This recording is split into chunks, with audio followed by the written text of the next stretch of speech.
The Salt Mine by P.E. Rowe. "Can we talk now?" Verona asked him. The ship had settled into its jump, the first time they'd been alone in weeks. "It's a long trip to Mercury Flats. There's no good reason to put it off any longer." "Sure, we can talk. You're doing good, Verona," Clemabali said. "It's not easy to take when everything you thought you knew turns out to be garbage. False notions, bad ideas, fantasy. It's even harder when you're unstable. So I guess that explains you. Even before you became one of those, I don't know what you call yourselves." "Devotees." "Yeah, that. Even when you were a person, you had a foundation.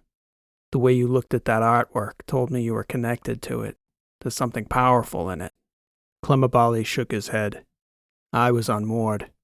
You were the first thing in this universe that ever called to me like that. And then you broke me." "I broke you." "Yeah. When you took my mortality from me, you also took my humanity. What little of it I had to begin with. So you really want to know what happened to me?" "You and your faction were pointing weapons at me, as I recall, Clem. And everything that befell you, I warned you about in advance." "Oh, that's true. That's true. But you didn't protest. Not nearly enough. If you'd have had an ounce of compassion in you, a speck of courage, you'd have taken the bolt to the head. But you didn't have those things. I learned that quick.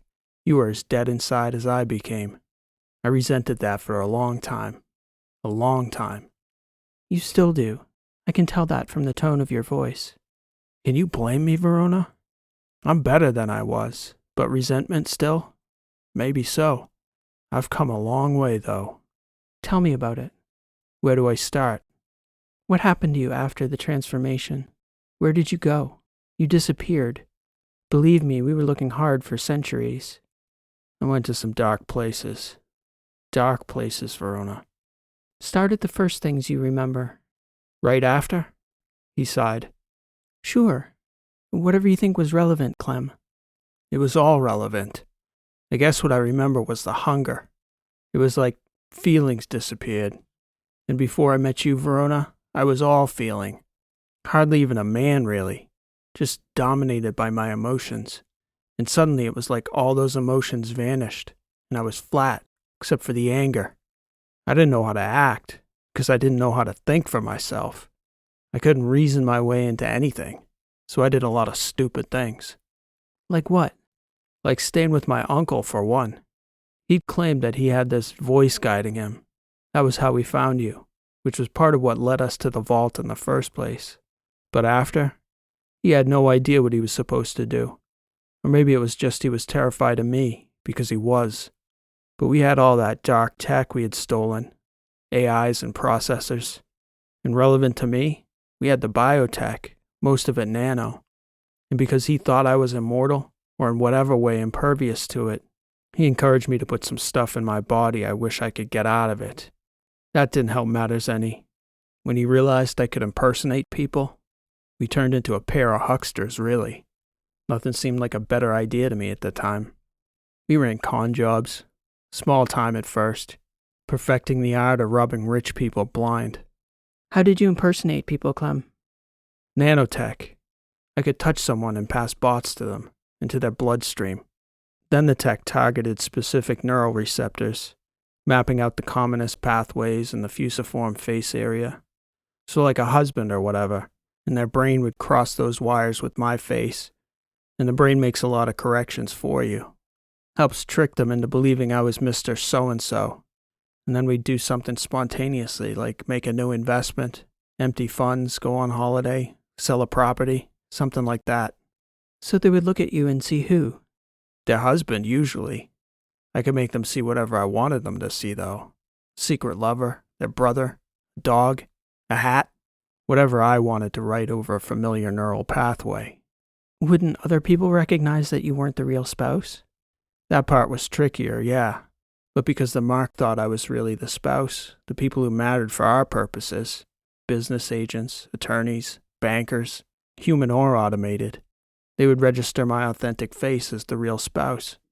So I'd come back later, clean out the rest of the accounts, sell all their properties, disappear, try a new colony, That was one trick. We were richer than we ever needed to be in months. But you know how it is. When something is that easy like that for people who had it hard for a long time, why stop? We keep going. Keep pissing people off.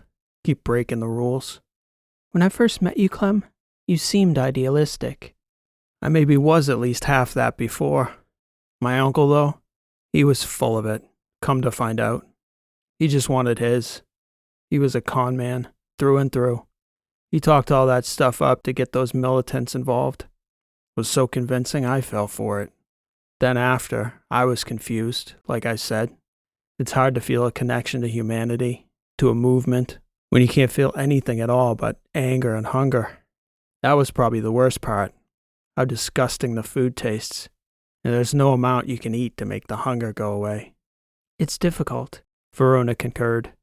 A lot of the sex preparation and training all those years after the transformation targets these very challenges.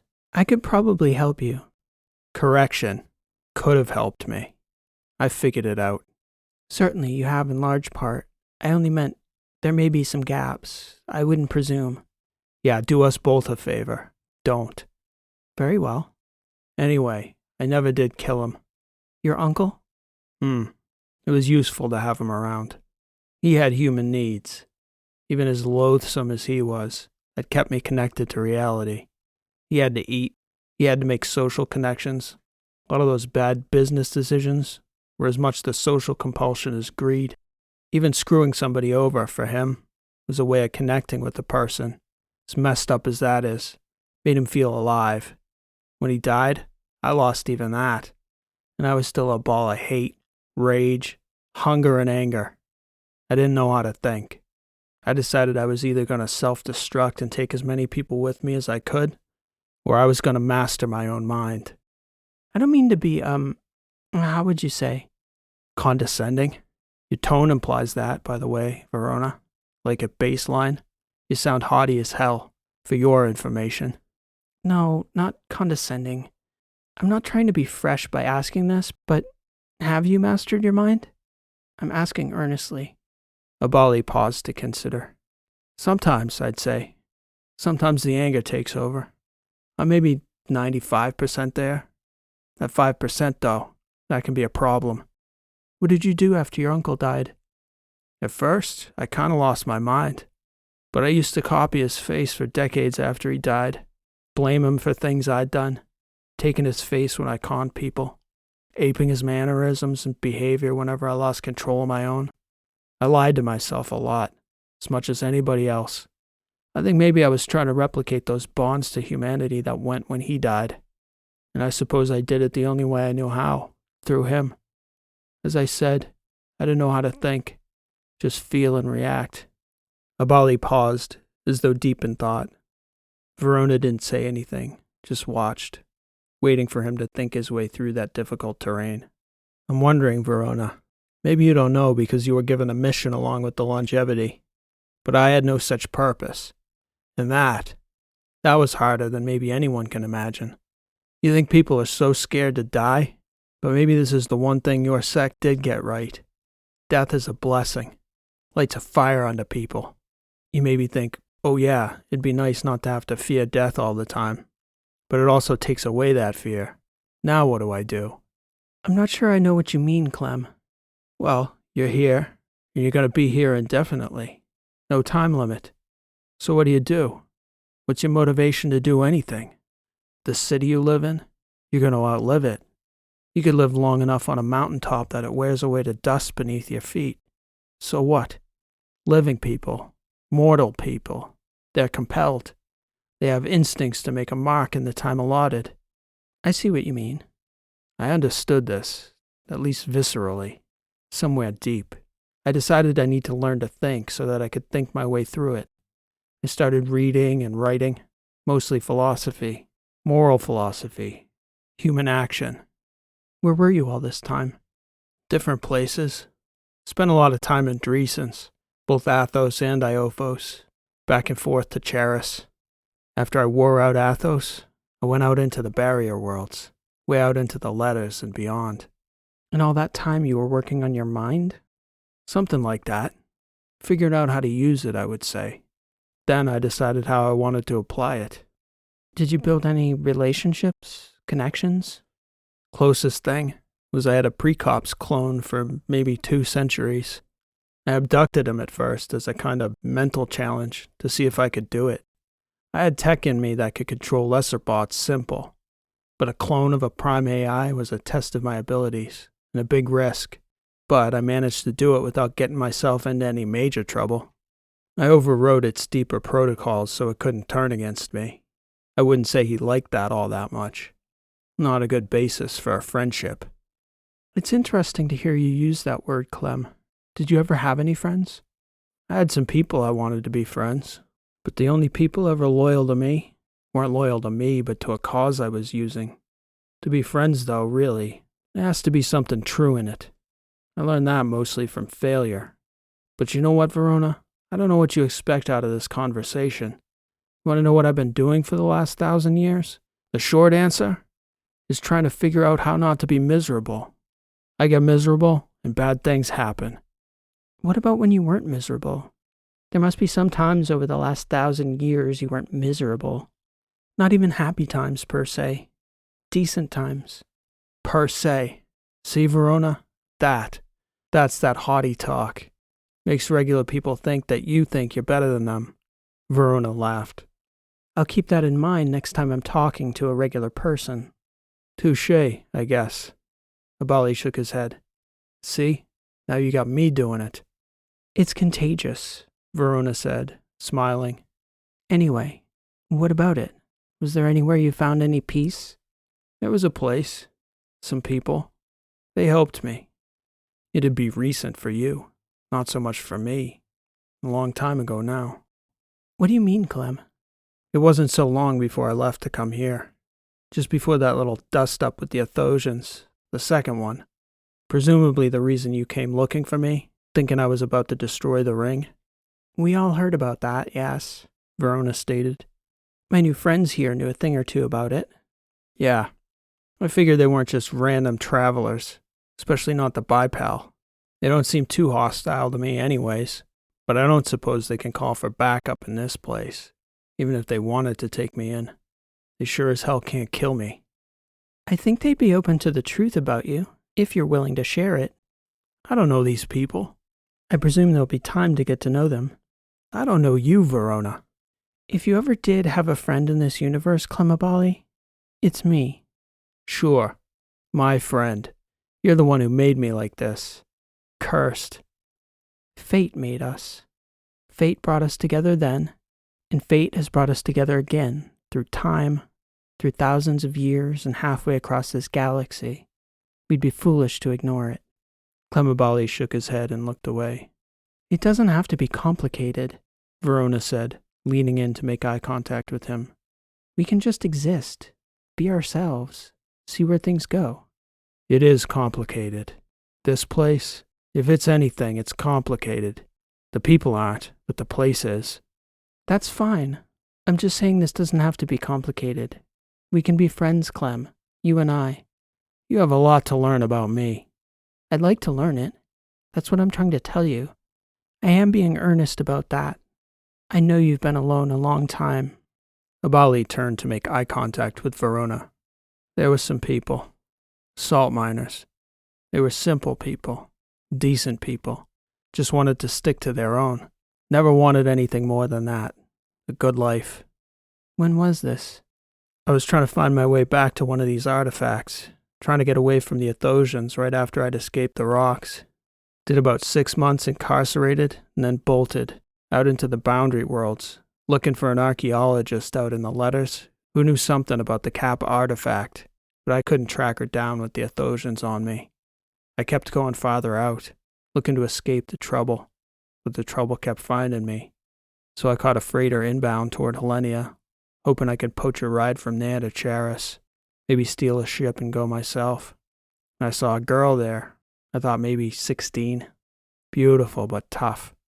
I could see in her hands she was common people. Dirt in her nails. Nothing manicured. She got cleaned up to go to the station, but she couldn't clean up that, I guess. Where was this? Omana Post. Little station between Linnea and the systems at the outer boundary of the Protectorate. At least it was then. I know it, Verona stated, nodding. The Protectorate was my territory, not so far from Calergal. That's right. Anyway, this girl, her people, used to trade there. Small stuff. Vegetables, tech, industrial parts for their bots and loaders. I think when I saw her, they were in for food, personal supplies. What was it about her? I don't know. She had a look about her. I thought, maybe this one. And of course, I figured she'd never have anything to do with me as I was. And by then I had a dozen different tricks for passing tech to the skin. I'd been running cons for centuries. So even the savviest teenager in the universe was like a lamb to me. Just easy prey. And that's it? Once you touch her one time, you can manipulate how she sees you? Your people in the vault know how it works if you want the details. That's where me and my uncle took that tech from. But yeah, I projected persona, and it doesn't matter. Whatever the tech in their brain tells them I am, that's what I am. I projected myself to her as a kid. Then I met the rest of the people in her family, disappear for a minute and come back. Then they all see a kid, a hungry kid who needs a place to stay.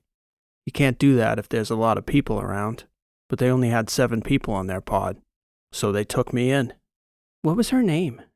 Linnea. Linnea Howard. You want to know why her hands were dirty all the time? I guess because she was a salt miner, no? No, they never touched the stuff with their bare hands on the job. The bots did all of the grunt work. She was a painter, Verona. They sorted all those minerals out of the rocks they broke up in the mine. Their ship pulled in whole asteroids to get the sodium mostly. Then they'd ship it off to Athos and Iophos. And then they were left with all these powders, and she would take them, mix them in binding agent, and paint on the walls of the collection hall. She'd go out there almost every day. No suit, just her palette, a D-belt, and a nano sheet. No thrusters or anything, just floating. She used to say that Michelangelo would have killed for a canvas like that, in 0G. How big was the hall? Oh, it was a proper outfit. 10 square kilometers. That big? Yeah, to pull in the smaller asteroids and break them down, you need a big frame. The interior was just one sheer plate metal box. And she'd go in there and do works on what she called yellow scale. Just basically dark, light, and this kind of burnt orange sulfur. What did she paint? Everything you can imagine.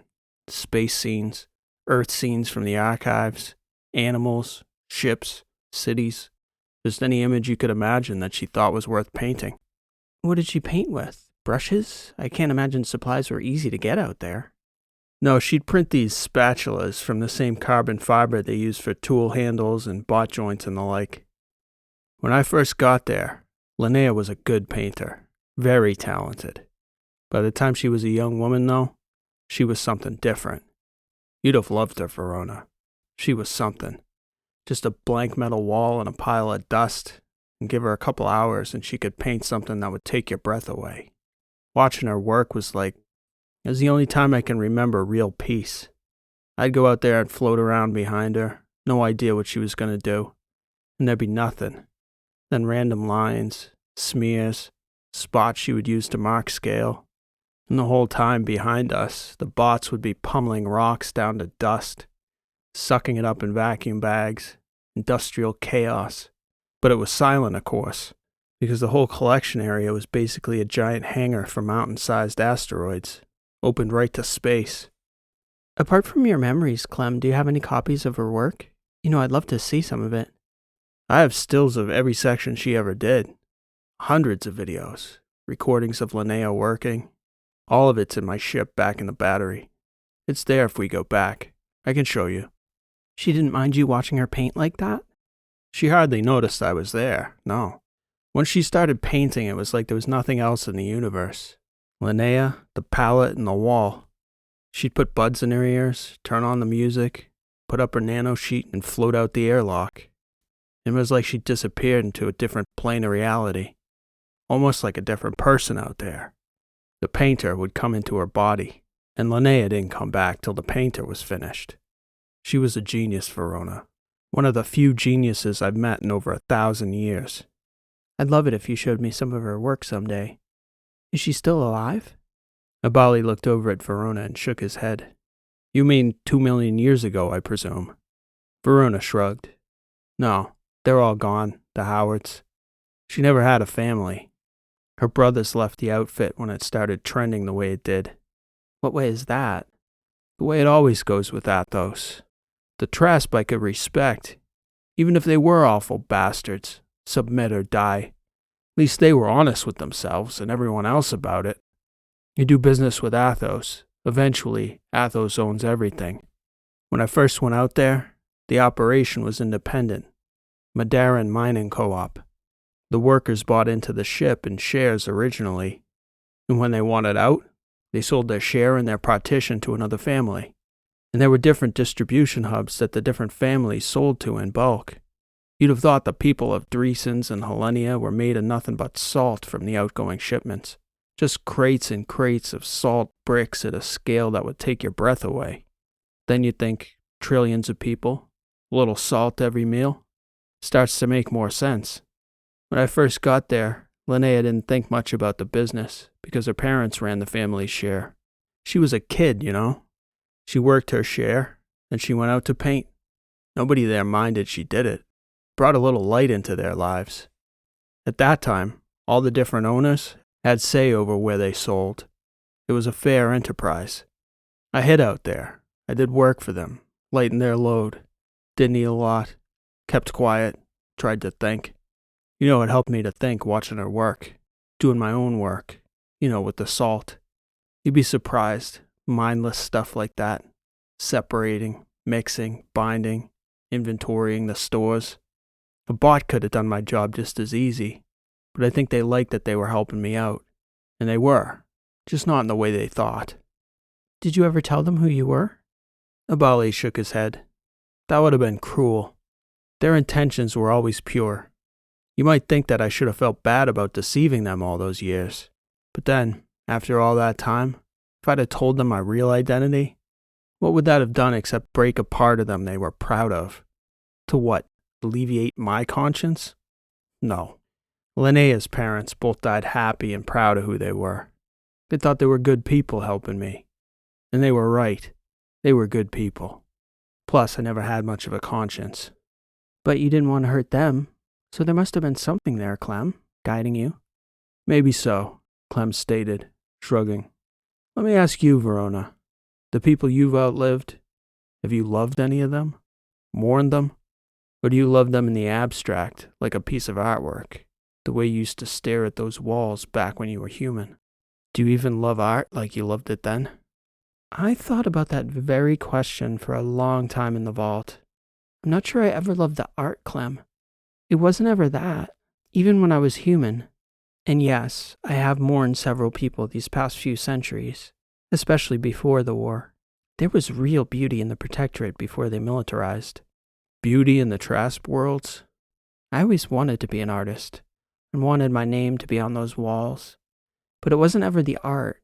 It was the connectedness, that place in their minds they go. Like you said of this Linnea, the connectedness to something outside themselves, the frequency of creation. I always knew it wasn't in me, so I gave my life to protect it in others, in the artifacts of such creation they left the rest of us. If I have 1,000 more lives to live, I will never grow tired of seeking and finding the ones who resonate on that frequency. The universe speaks through them. They're in Trasp space. They're on Edoras. They're on Athos and Iophos. They are in Linnea and the cylinders and the letters. They are everywhere human beings draw breath. I look to them still. They give me hope. They give the others hope. That's why I spent all those hours staring at walls, at pillars, at inanimate human-shaped stones. That's the first true thing you've ever told me about yourself, Verona. I think maybe I could have been one of those people once, in some other life. I think that's why I hated what you made me. You made yourself as much as I did. This could get difficult if you keep saying true things to me. That's what a real friendship is, Clem. Difficult. Verona paused, trying to regain her train of thought. What happened to Linnea and her family? Not just them. All of them are there in mine. It happened slowly. Linnea was in her mid-20s when the first change with the Athosians happened. When I first got there, they bought at will, sold at will. Suddenly Athos came with an envoy, offering direct access to the Athosian market to sell at wholesale, around the distributors. The trade-off was quotas. What Athos wants more than anything, always, is a sure thing. It's like a machine, the universe's most gigantic machine, and it needs its inputs when it needs them. So they let you sell to them at will for a few decades, and then one day they come with an offer. I tried to tell her parents. I asked them what they thought would happen to their other markets after they began selling exclusively to Athos. They'll find their salts elsewhere, they answered me. Then you'll have no choice but to sell to Athos, I warned them. I'd seen the Athosians do it before, with metals, with tech, with every commodity the machine needed to run. But I couldn't tell them that. Couldn't make it known to them that I seen their fate unfolding before them. All they could see was the higher commission selling direct. And for a decade, I sounded like a fool. You stayed with them that long. Why would I go anywhere? It was the first quiet I'd known in 4 centuries, and this was before the war. I had work that helped me to think, and I got to watch Linnea do exactly what you just said, Verona, to tune into that frequency. Just when I thought that I understood, that I could predict what she would paint on those walls, that I could discern a pattern, Linnea would create something so magnificent and different and divergent. What did she think of you all that time, Clem? You must have grown close. He shook his head. She wasn't close to anything. She wanted to be elsewhere. And by that, I don't mean elsewhere from the mines. I think she wanted to be on the other end of that frequency, if that makes sense. Not in the receiving place, but out there, whatever place it was that was transmitting. I was like a little brother, a cold, quiet little brother who followed her around. There was no warmth between us, no love, but I think she knew that I'd have killed anyone who tried to hurt her. I was fiercely protective. I think she appreciated it about as much as she resented it. I worked hard for that family. The more we talk, Clemabali, the more in common I believe we share. By my standards, you haven't been outside your vault very long yet. The hardest thing about watching them is seeing them do the same things over and over, never even knowing they walk in the same footsteps, making the same mistakes. I watched it happen to the Trasp. History, marching them backwards as it moved them on. Linnea inherited her parents' share. She bought out her brothers. They went in together on a small vending corp on Athos that did well. They were close. Both of them were always more interested in commerce than mining. Linnea just wanted to keep painting that wall. She'd filled thousands of squares along that inner wall in those years between that first Athosian deal and the time the buyouts began. She was 36 when the Athosians came back, making offers. Again, the machine. And I told her again, they were only there to tighten their grip. And then, too, they told the owners and operators it was a deal. 5% over market to sell to Athos, to be managed according to the vote of the majority. I did the math for her. If people retired at the same rate, sold, and Athos bought even half of the shares that came up, the independent co-op owners would be a voting minority in 20 years' time. But I couldn't speak at the owners' forum because I wasn't an owner. Linnea spoke passionately against the proposal. But at 5%, it meant families could sell sooner. 2 years, 3 in some cases. For us, Verona, maybe we would spend 3 extra years in a salt mine. These years are like days to them. We see them walk the same path over and over because it makes sense. They're transacting, buying time. If you only got one life, it's no life, a life in a salt mine. How long did she last before Athos came for the rest of it? 17 years, almost to the day of the vote on the buyouts. Once they had a voting majority, Athos compelled to buy out of the final shares. Did they offer her a fair price at least? That depends. That all depends, Verona. Fair's a funny idea, you know. What does it mean in the long run? I take this, you take that. We both agree not to cut each other's throat. They gave her money and they took her home. Where did you go? Linnea decided she wanted to live on a planet, so we went out into the letters. Did you stay with her till the end? No, I didn't stay long after that. It didn't go well out there. She was bitter and miserable. She didn't adapt well to the constant gravity, even as I tried to alleviate her pain. She did not like to be touched by me. And that technique of hers, the yellow scale, the minerals, all the canvas and materials she ever needed. She never adapted to a new style, never found a wall big enough. I think maybe without the distraction, the focus, she began to think about things other than creation. Maybe she saw me. I think she finally saw me, Verona. Or maybe she always saw you. Maybe she worried you would see her, the actual Linnea Howard, not the painter. Never thought of that. I shall have to see that.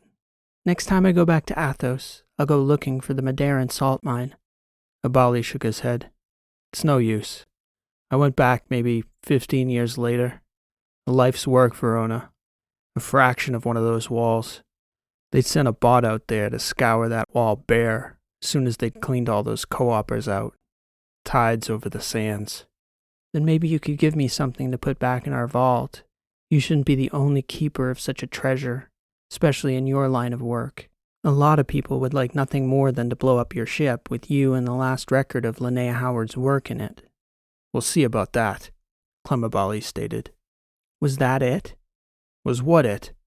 Something set you off? Got you so bothered about Athos no one had heard your name for 700 years? Then you resurface, a menace so troublesome we hear your name clear across the battery from 1,000 different agents, promising the total destruction of Athos, all because of Linnea Howard's salt paintings? I may be an animal, Verona, but I'm not a rabid one. Clemabali laughed. No, goes deeper than paint on walls. Maybe you haven't been out in the galaxy long enough to see. It's not so easy to explain. I hope you live long enough to see it. To see what? Like seasons. They had beautiful seasons on Earth, Verona. The flowers would come up and the leaves would fall. The smells. You couldn't believe the smells. What do you mean, Clem? Every place you turn when there are people and it's spring. There are people like Linnea Howard everywhere. Not these pets in this place. I mean people. Real people. They leave echoes in the darkness. Have you been to Earth, Clem? One day, Verona, when we secure the future, I'll show you the past. Time is not what you think it is. I don't understand. And likely none of us ever will. It's a story that can't be told in one sitting. We've got people here to save. How exactly do you plan on doing that?